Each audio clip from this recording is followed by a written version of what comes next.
ଭାଉଜ ମୋର house wife. ଇଏ ହେଉଛି ପ୍ରୀତି। ପ୍ରୀତି ବେହେରା ବାବୁଙ୍କର ଗୋଟିଏ ବୋଲି ବୋହୂ। ସେଥିପାଇଁ ପରିବାରର ସମସ୍ତ ଲୋକ ପ୍ରୀତି ଉପରେ ଖୁସି, କେବଳ ନଣନ୍ଦକୁ ଛାଡ଼ି। ଇଏ ହେଉଛି ନଣନ୍ଦ ଲେଖା। ଯେଉଁଠି ଏମିତି ଉଦ୍ଧତ ନଣନ୍ଦ ଥିବ, ଭାଉଜ କେମିତି ବା ଭଲରେ ରହିପାରିବ? ଭାଉଜ, ଭାଉଜ, କ'ଣ କରୁଛ କହିଲ ଦେଖି? ସକାଳୁ ଉଠି କିଛି ତ କାମ ନାହିଁ। କ'ଣ କରୁଛ କେଜାଣି? କେବଳ ମୋର ଟିଫିନ୍ଟା ବନେଇବ। ମୋର ଅଫିସ୍ ପାଇଁ ସବୁବେଳେ ତମ ପାଇଁ ଲେଟ୍ ହେଇଯାଉଛି। ନାଇଁ ଲେଖା, ଘରେ ଅଲଗା କାମ ବି ରହୁଛି, ସେଥିପାଇଁ ଲେଟ୍ ହେଇଗଲା। ତମର ତ ସବୁବେଳେ ବାହାନା ନା। କ'ଣ କରୁଛ କହିଲ? ଘରେ ତ କିଛି ବି କାମ ନାହିଁ, ସେଥିରେ ବି ଟିଫିନ୍ଟା ଦେବାକୁ ତମର ଲେଟ୍ ହେଇଯାଉଛି। ଘରେ ତ ଦିନସାରା ବସୁଛ, ଯଦି ଜଲ୍ଦି ଟିକେ ହାତଟା କରନ୍ତ, ମୋତେ ଟିଫିନ୍ଟା ଜଲ୍ଦି ଦେଇ ଦିଅନ୍ତନି। ତମର କ'ଣ ଅଛି? ଘରେ ବସି କେବଳ ମଜା ହିଁ ମଜା। ଅଫିସ୍ କ'ଣ ଜାଣିଥିଲେ ସିନା ମୋତେ ଶୀଘ୍ର ରୋଷେଇ କରିଦେଇଥାନ୍ତ, ଆଉ ମୁଁ ଶୀଘ୍ର ପହଞ୍ଚିଥାନ୍ତି। ତମେ ତ ହାଉସ୍ ୱାଇଫ୍ ନା, ସେ ବିଷୟରେ ଜାଣିବ କ'ଣ? ଯଦି ଟିଫିନ୍ଟା ରେଡ଼ି ହେଇଯାଇଛି, ତାହେଲେ ମୋତେ ଦେଇଦେବ କି?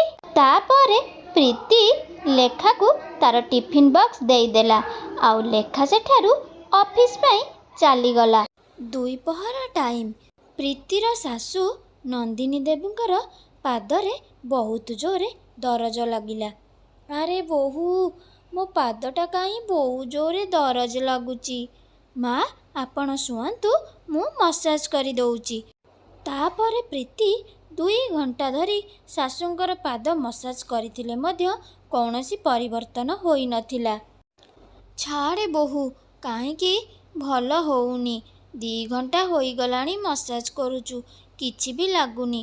ମୁଁ ଯାଏ ଲେଖାକୁ ଫୋନ୍ କରେ, ସେ ଅଫିସରୁ ଆସିଲା ଟାଇମ୍ରେ ମୋ ପାଇଁ ମେଡ଼ିସିନ୍ ନେଇ ଆସିବ। ଏତିକି କହି ନନ୍ଦିନୀ ଦେବୀ ଫୋନ୍ଟି ଆଣି ଝିଅ ଲେଖା ପାଖକୁ ଫୋନ୍ କରିଲେ। ମା ଲେଖା, ମୋ ପାଇଁ ଆସିଲା ବେଳେ ମେଡ଼ିସିନ୍ ନେଇ ଆସିବୁ। ମୋ ପାଦରେ ବହୁତ ଦରଜ ହେଉଛି। 2 ଘଣ୍ଟା ହେଲାଣି ଦରଜଟା କାହିଁ ଜମା ବି କମୁନି। ଭାଉଜଙ୍କୁ କହୁନୁ। ଭାଉଜ କ'ଣ କରୁଛନ୍ତି କି? ଦିନସାରା ତ କେବଳ ଘରଟାରେ ବସି ହିଁ ରହୁଛନ୍ତି। 1 ନମ୍ବର ଠକ। ତୁ ତାଙ୍କୁ ନ କହି ମୁଁ ଅଫିସ୍ ଆସିଛି ମୋତେ କହିଦେଉଛୁ। ଠିକ୍ ଅଛି, ମୁଁ ମେଡ଼ିସିନ୍ ନେଇ ଆସିବି। ତାପରେ ଶାଶୁ ନନ୍ଦିନୀ ଦେବୀ ବୋହୂକୁ କାମ କରିବା ପାଇଁ ପଠେଇଦେଲେ। ପ୍ରୀତି ତାର ସବୁ କାମ ସାରି ହଲ୍ରେ ଆସି ପହଞ୍ଚେ ତ ଶାଶୁ ନନ୍ଦିନୀ ଦେବୀ ହଲ୍ରେ ବସି ଟିଭି ଦେଖୁଥିଲେ। ଆ ବୋହୂ, ଆସେ, ଏତେ କାମ କରିଲୁଣୁ, ଟିକେ ରେଷ୍ଟ ନେଇଯା, ଆଉ ଆସେ ମୋ ସହିତ ବସି ଟିକେ ଟିଭି ଦେଖିବୁ। ଆଲୋ ମା, ମୁଁ ବି ଜାଣିଛି ଘରର କେତେ କାମ। ମୁଁ ବି ଦିନେ ବୋହୂ ଥିଲି। ତାପରେ ପ୍ରୀତି ଶାଶୁ ସହିତ ବସି ହଲ୍ରେ ଟିଭି ଦେଖୁଥିଲା, ଆଉ ଏତିକି ବେଳେ ଆସି ପହଞ୍ଚିଗଲେ ଲେଖା। ମା, ମୋର ଗୋଡ଼ ଦରଜରେ ଛଟପଟ ହେଉଛି, ଆଉ ତୁମେ ମହାରାଣୀ ଭଳିଆ ଗୋଡ଼ ଉପରେ ଗୋଡ଼ ପକେଇ ବସି ଟିଭି ଦେଖୁଛ। ଲାଜ ଲାଗୁନି? ମେଡ଼ିସିନ୍ ଟିକେ ଆଣିବି ମା'କୁ ଦେଇପାରୁନ? ମା ବି ତାଙ୍କୁ ନ କହି ମୁଁ ଅଫିସ୍ରେ ଅଛି, ମୋତେ କହୁଛି କି ମେଡ଼ିସିନ୍ ନେଇ ଆସିବୁ। ମହାରାଣୀଙ୍କୁ ତ କିଛି ବି କାମ କରିବାକୁ କହିବନି। ଆରେ ଲେଖା, ତୁ କ'ଣ ପାଇଁ ପାଟି କରୁଛୁ? ମୁଁ ତାକୁ ଦେଖିବା ପାଇଁ କହିଥିଲି। ହଁ, ତୁ ତ ସଫେଇ ଦେବୁ ନା। ନେ ତୋ ମେଡ଼ିସିନ୍। ମା, ଆପଣ ଅପେକ୍ଷା କରନ୍ତୁ, ମୁଁ ମେଡ଼ିସିନ୍ ପାଇଁ ପାଣି ନେଇ ଆସୁଛି।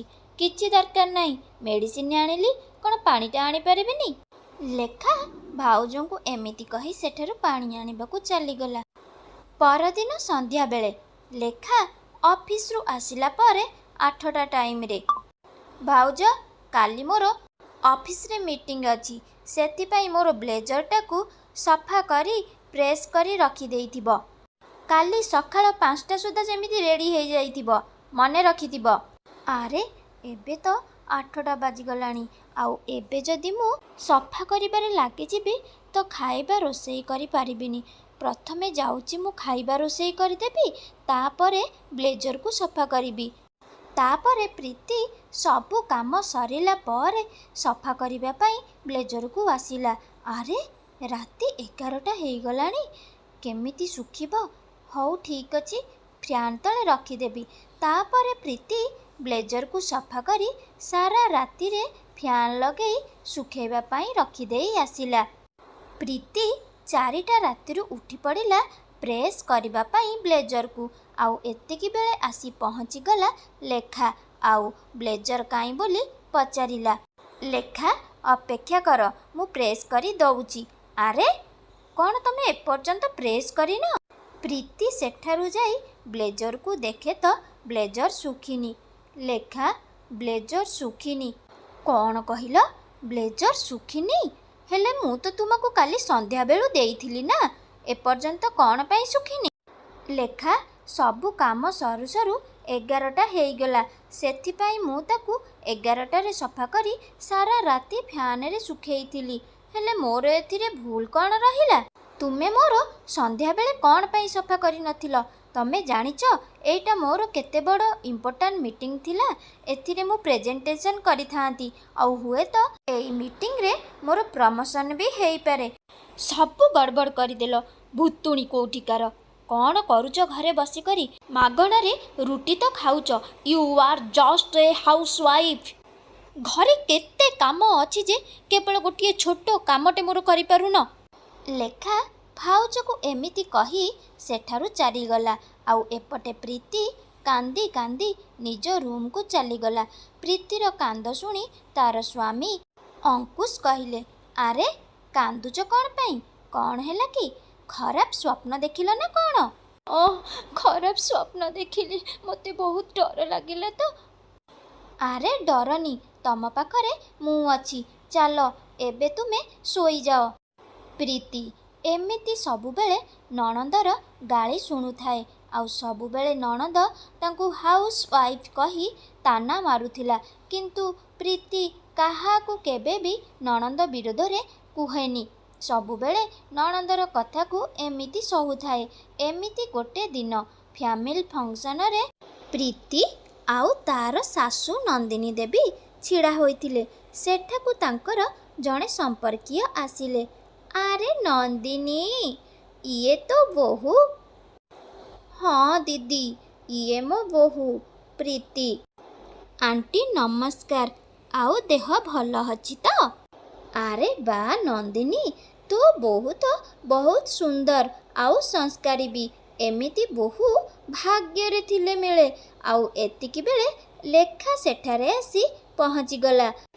ଆଣ୍ଟି, ଖାଲି ସଂସ୍କାରୀ ହେଲେ କ'ଣ ମିଳିବ? ଘରେ ବସିକି କେବଳ ମାଗଣାରେ ରୁଟି ଖାଇବ ଆଉ ନିଜ ସମ୍ପର୍କୀୟଙ୍କର କେୟାର କରିବାକୁ ସମୟ ନଥିବ। ଘର କାମ କରୁଛି ବୋଲି କହି କହି ହାଉସ୍ ୱାଇଫ୍ର ଫାଇଦା ଉଠେଇବ। ଆଉ ଘରେ ବସି କେବଳ ଆରାମ ହିଁ ଆରାମ କରିବ। ହଁ ଲୋ ମା, ତୁ ଠିକ୍ କଥା କହିଛୁ। ବୋହୂ, ତୋ ନଣନ୍ଦଠାରୁ ତ କିଛି ଶିକ୍ଷା କରେ। ତୋ ନଣନ୍ଦ ଠିକ୍ କଥା ହିଁ କହୁଛି। ଏମିତି ସେଠାରୁ କହି ସେ ଆଣ୍ଟି ସେଠାରୁ ଚାଲିଗଲେ। ଆଉ ଲେଖାର ଏମିତି କଥା ଶୁଣି ମା ନନ୍ଦିନୀ ଦେବୀ ଆଉ ଭାଉଜଙ୍କୁ ବହୁତ ଖରାପ ଲାଗିଥିଲା। ଏମିତି ସମୟ ବିତି ଚାଲିଥାଏ। ଗୋଟିଏ ଦିନ, ଆରେ ନନ୍ଦିନୀ, ମୁଁ ଭାବୁଛି ଆମ ଝିଅ ଲେଖାକୁ ବାହାଘର ବୟସ ହେଇଗଲାଣି, ସେଥିପାଇଁ ତାର ପ୍ରସ୍ତାବ ଦେଖିବା। ହଁ, ତମେ ଠିକ୍ କହୁଛ, ତା ପାଇଁ ପ୍ରସ୍ତାବ ଦେଖିବା ଷ୍ଟାର୍ଟ କରିଦବା। ନନ୍ଦିନୀ, ତମେ ରମେଶ ବାବୁକୁ ତ ଭଲ ଭାବରେ ଚିହ୍ନିଥିବ। ଆରେ ହଁ, ତାଙ୍କୁ ମୁଁ ଭୁଲିବି କେମିତି? ଆମ ପ୍ରେମକୁ ଯିଏ ସଫଳ କରିଛନ୍ତି ସିଏ ତ ହେଉଛନ୍ତି ସେଇ ରମେଶ ବାବୁ। ତମେ ତ ତାଙ୍କର ଖାମଦାନୀ କଥା ଜାଣିଥିବ। ଆମଠାରୁ 4 ଗୁଣ ଧନୀ। ଆଉ ସିଏ ତାଙ୍କ ପୁଅ ପାଇଁ ଲେଖାର ପ୍ରସ୍ତାବ ଦେଇଥିଲେ। ମୋର କେବଳ ପଚାରିବାକୁ ତୁମକୁ ବାକି ଥିଲା। ଆରେ ଏଥିରେ ପଚାରିବାର କ'ଣ ଅଛି? ପୁଅ ଘର ଏତେ ଧନୀ ଯେ ଆମକୁ ଆଉ ଆଗ ପଛ ବିଚାର କରିବାର ନାହିଁ। ହଁ, ତମେ ଠିକ୍ କହିଛ। ତାଙ୍କ ପୁଅ ବି ଭଲ କମ୍ପାନୀରେ ଗୋଟେ ଜବ୍ କରେ। ମୁଁ ସଙ୍ଗେ ସଙ୍ଗେ ଫୋନ୍ କରି ତାଙ୍କୁ ହଁ କହୁଛି। ତାପରେ ଲେଖାର ବାପା ରମେଶ ବାବୁଙ୍କୁ ଫୋନ୍ କରିଲେ ଆଉ ଲେଖା ପାଇଁ ପ୍ରସ୍ତାବକୁ ହଁ ମାରିଲେ। ଏପଟେ ଲେଖା ଏତେ ବଡ଼ ଘରେ ବାହା ହେବା ପାଇଁ ରାଜି ହୋଇଯାଇଥିଲା। ଆଉ ଶେଷରେ ସେହି ସମୟ ଆସି ପହଞ୍ଚିଗଲା। ଲେଖା ଆଉ ଅମରେଶର ବାହାଘର ବଡ଼ ଧୁମଧାମରେ ହେଲା। ଆଉ ଝିଅ ବିଦା ସମୟରେ। ଆରେ ରତିକାନ୍ତ, ଲେଟ୍ କାହିଁ କରୁଛୁ? ଝିଅ ବିଦା ପାଇଁ ଏବେ ପ୍ରସ୍ତୁତ ହେଇଯା। ଝିଅ ବିଦା ଟାଇମ୍ ହୋଇଗଲାଣି, ନହେଲେ ମୁହୂର୍ତ୍ତ ଗଡ଼ିଯିବ। ଆରେ ହଁ ରମେଶ, ତୁ ଚିନ୍ତା କରେନି। ଆରେ ନନ୍ଦିନୀ, ନନ୍ଦିନୀ, ଲେଟ୍ କାହିଁ କରୁଛ? ଝିଅ ବିଦାର ସମୟ ହେଇଗଲାଣି, ଶୀଘ୍ର ଶୀଘ୍ର ସାର। ହଁ ହଁ, ବୋହୂ ପ୍ରୀତିଟାକୁ କାହିଁ ପାଉନି, ସେଥିପାଇଁ ଲେଟ୍ ହେଉଛି। ଆରେ ଭାଉଜ, ତମକୁ ଆଜି ମୋ ବିଦାୟ ସମୟରେ ବି କେଉଁଠି ମରିବାର ଥିଲା? କେଉଁଠି ବସି ଆରାମ କରୁଥିବେ, ନହେଲେ ଗୁଲିଗପ କରୁଥିବେ। ଝିଅ ଲେଖାର ଏମିତି ପାଟି ଶୁଣି ନନ୍ଦିନୀ ଦେବୀ ସେଠାକୁ ଆସିଲେ। ଆରେ ତୁ ଏ ବାହାଘର ସମୟରେ ଏମିତି କାହିଁ ପାଟି କରୁଛୁ? ମା, ତୋ ଶାଶୁଘର ଲୋକ ବି ଏଠାରେ ଅଛନ୍ତି। ତୁ ଏମିତି ପାଟି କଲେ ସେମାନେ କ'ଣ ଭାବିବେ କହିଲୁ? ନନ୍ଦିନୀ ଦେବୀ ଆଉ ଲେଖା ଏମିତି କଥା ହେଉଥିଲା ବେଳେ ଆସି ପହଞ୍ଚିଲା ପ୍ରୀତି। ଆରେ ପ୍ରୀତି, ତୁ କୋଉଠି ଥିଲୁ? ଝିଅ ବିଦାର ସମୟ ହେଲାଣି। ମା, ଘରେ ସବୁ ଜିନିଷ ଗୁଡ଼ା ଏପଟ ସେପଟ ହେଇ ପଡ଼ିଥିଲା, ତାକୁ ରଖୁଥିଲି। ମା, ଆଗ ଝିଅ ବିଦା କରିଦେ, ପରେ ସେ ସବୁକୁ ରଖିବୁ। ମୋ ସହିତ ଆସେ, ଆମେ ଝିଅ ବିଦା କରିବା। ତାପରେ ପ୍ରୀତି ଆଉ ନନ୍ଦିନୀ ଦେବୀ ଝିଅ ବିଦା କରିଦେଲେ। ଆଉ ଏପଟେ ଲେଖା ତା ସ୍ୱାମୀ ସହିତ ଘରେ ଆସି ପହଞ୍ଚିଗଲା। ଘରେ ଲେଖା ଅମରେଶର ସ୍ୱାଗତ ବହୁତ ଭଲରେ କରାହେଲା। ବାହାଘରର ଗୋଟେ ସପ୍ତାହ ପର୍ଯ୍ୟନ୍ତ ସବୁ ତ ଠିକ୍ଠାକ୍ ଥିଲା। ଅଷ୍ଟମ ଦିନ ଲେଖା ସଜବାଜ ହେଇ ବାହାରକୁ ଯାଉଥିଲା। ଆଉ ଅମରେଶ, ଆରେ ତମେ କୁଆଡ଼େ ଯାଉଛ ଏତେ ତରତର ହେଇ? ଅମରେଶ, ମୁଁ ଅଫିସକୁ ଯାଉଛି। ମୋର ଛୁଟି ସରିଗଲା, ଆଜିଠାରୁ ମୁଁ କାମ କରିବି। ଆରେ ତୁମେ ଜବ୍ ଛାଡ଼ିନ? ନାଇଁ ଅମରେଶ, ବାହାଘର ପାଇଁ ମୁଁ ଲିଭ୍ରେ ଥିଲି, ଜବ୍ ଛାଡ଼ିନି। ଆରେ ତମେ ଜବ୍ ଛାଡ଼ିନ କ'ଣ ପାଇଁ? 50,000 ଟଙ୍କା ପାଇଁ ତମେ ଜବ୍ କରିବ? ଏସବୁ ମୁଁ ପସନ୍ଦ କରେନି। ଅମରେଶ, 50,000, 10,000 ନୁହେଁ। ସେଥିପାଇଁ ମୁଁ ଏ ଜବ୍କୁ ଛାଡ଼ିବାକୁ ପସନ୍ଦ କରୁନାହିଁ। ନାଇଁ ଲେଖା, ତୁମେ ଜବ୍ କରିବନି। ବାହାର ଲୋକ ଜାଣିଲେ କ'ଣ କହିବେ? ସ୍ତ୍ରୀ ପଇସାରେ ଏନ୍ଜୟ କରୁଛି। ମୋର ବି କିଛି ସାଲାରୀ କମ୍ ନୁହେଁ। ତାପରେ ବି ତମେ ଆମ ଫ୍ୟାମିଲି ବ୍ୟାକ୍ଗ୍ରାଉଣ୍ଡ କଥା ଭଲ ଭାବରେ ଜାଣିଥିବ। ସେଥିପାଇଁ ମୁଁ ବାହାଘର ପୂର୍ବରୁ ତୁମକୁ ଜବ୍ ଛାଡ଼ିବା ପାଇଁ କହିଥିଲି, କିନ୍ତୁ ତୁମେ ଆଜି ପର୍ଯ୍ୟନ୍ତ ଛାଡ଼ିନ। ଏ କଥା ବାପା ଜାଣିଲେ ବହୁତ ରାଗିବେ। ଏବେ ତୁମେ ଯାଅ, ଆଉ ଭଲରେ ମୋ ପାଇଁ ରୋଷେଇ କର। ତାପରେ ଲେଖା କିଚେନ୍କୁ ଗଲା, ଆଉ ରୋଷେଇ କରିବା ପାଇଁ ଷ୍ଟାର୍ଟ କଲା। ଆରେ ମୁଁ ତ କିଛି ବି ରୋଷେଇ ଜାଣିନି, କ'ଣ କରିବି? ମୋତେ ତ କିଛି ରୋଷେଇ ବି ଆସେନି। ଭାଉଜ ସବୁବେଳେ ତ ଘରେ ରୋଷେଇ କରନ୍ତି।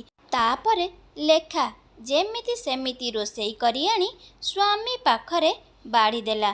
ଆଉ ସ୍ୱାମୀ ଯେମିତି ଖାଇଛନ୍ତି। ଆରେ ଲେଖା, ଇଏ କ'ଣ? ତମେ ଭଲରେ ଗଣ୍ଡେ ରୋଷେଇ ବି କରି ଜାଣିନ? ଏ ଖାଇବାକୁ କୁକୁର ବି ଛୁଇଁବନି। ଏମିତି କ'ଣ ରୋଷେଇ କରିଛ? ଏମିତି ଖାଇବା କ'ଣ ମଣିଷ ଖାଆନ୍ତି?